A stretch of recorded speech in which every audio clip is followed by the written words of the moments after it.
How's it going, everyone? Welcome back to Sinister Customs, and today I'm going to be doing a build breakdown on my newest creation. Really thinking of a name for it. I was thinking about Dead Tread, but then also some people online were talking about the Treadbolt, so comment below on your opinion on that. But yeah, for the most part on the breakdown, it's not very much an Scx24. So just kind of a quick build, nothing too crazy. Everything's pretty much Velcro. So pretty much just trim the body right at the top of the fender wells all the way across, and it fits pretty good. Yeah, so the basis of the build, though, let's start with that, is just this kit here. And that is all I've really used out of this is the transmission, the motor, and the tracks. I didn't use any of the electronics that came with it. But it does have different gearing, so you can change. It's got 3 different sets of gears you can do in the motor or in the transmission for different speeds. Of course, you can't read any of that. It's got some extra parts. So the track just comes in these little links that you can snap together. And so you can change the length of your track, because it also has some smaller drive gears as well. So you can run the smaller drive gears and then run 2 of these. I'll get this out of the way. So you can run a smaller drive gear up there, run 2 of these, and run this one back here for a smaller track, and then just cut your board down. It just comes with a piece of wood board. I mean, that's all everything's screwed into right now. Of course, if you wanted to really make something nice, you'd probably go away from that. It's just running 2 batteries Velcroed on top of the 2 transmissions, the 2 motors that are hooked into the 2 factory ESCs that are again Velcroed to the body or to that wood plate.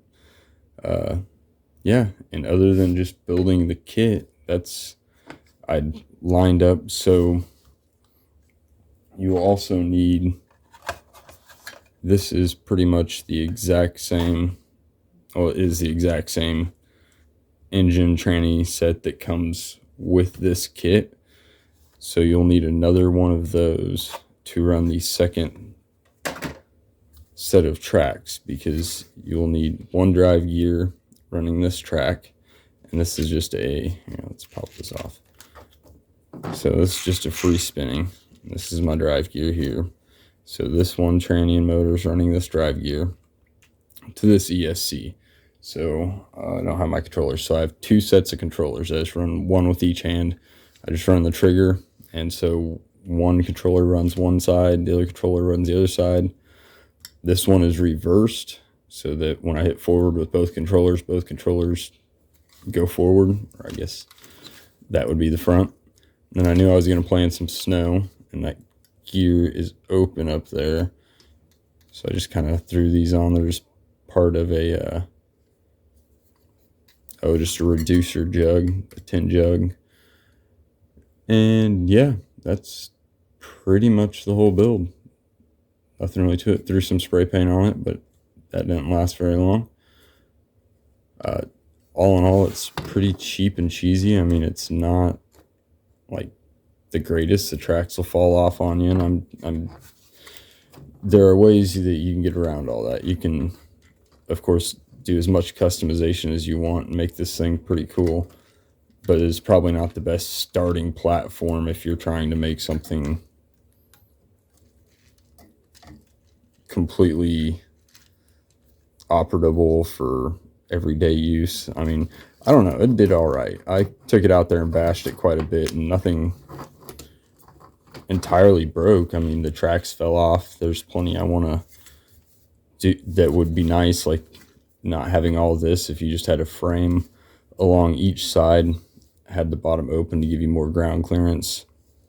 Now, there's plenty you can do with it, but the setup's there. You've got tracks that are adjustable, so you can really move any of this and make mounts and do whatever you want to make this however you want. Of course, get rid of the wood, I'd suggest, because the screw holes probably aren't going to last very long.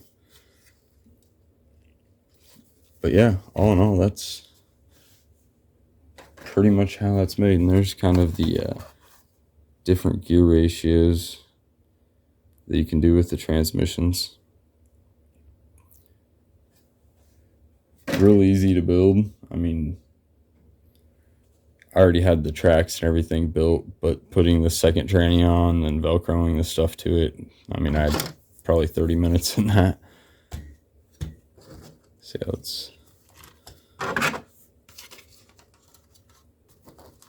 just make sure it's all lined up, and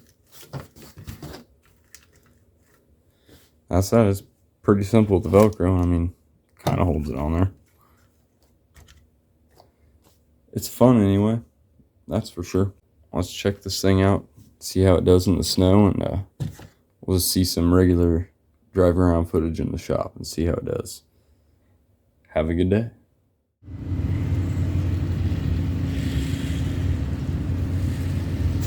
So starting off, I gotta say, driving with the two controllers is a little tricky. Definitely gonna take some getting used to. Also, the motors that are in this are the same size as the EN90 or the motors that come in the Mini Zs. And I am also running the highest gear in the transmission.